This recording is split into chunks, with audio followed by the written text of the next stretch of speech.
ভোটের রোডম্যাপ নিয়ে বিএনপির যে প্রত্যাশা ছিল তা পূরণ হয়নি বলে জানিয়েছেন কমিটির সদস্য সালাউদ্দিন আহমেদ।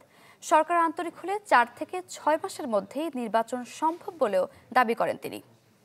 রাজধানী বনানীর করাইল এলাকায় জিয়াউর রহমান ফাউন্ডেশনের উদ্যোগে মেডিকেল ক্যাম্পের উদ্বোধনী অনুষ্ঠানে গণতান্ত্রিক যাত্রায় কোনো কৌশল প্রয়োগ না করতে অন্তর্বর্তী সরকারের প্রতি অনুরোধ জানান। সালাউদ্দিন আহমেদ বলেন, সরকারের বিভিন্ন সংস্থার ব্যর্থতায় সীমান্ত পাড়ি দিয়ে অনেক ফ্যাসিবাদের দোসররা পালিয়ে গেছে। তাদের পালাতে যারা সহযোগিতা করেছে তাদের চিহ্নিত করার দাবি জানান তিনি।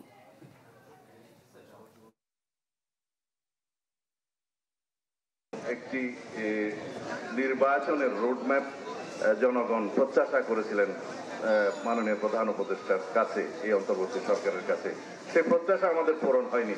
সুষ্ঠু, সুন্দর, নিরপেক্ষ, অংশগ্রহণমূলক নির্বাচন উপহার দেয়া, সেই লক্ষ্যে কিছু প্রয়োজনীয় সংস্কার, আইনি সংস্কার, কিছু প্রাতিষ্ঠানিক সংস্কার এবং কিছু মাঠের সংস্কার প্রয়োজন আছে। সেগুলোর জন্য যে সময়টা প্রয়োজন সেটা আমরা বিশ্লেষণ করে দেখেছি যে কোনোভাবেই 4 থেকে 6 মাসের বেশি লাগার কথা নয়।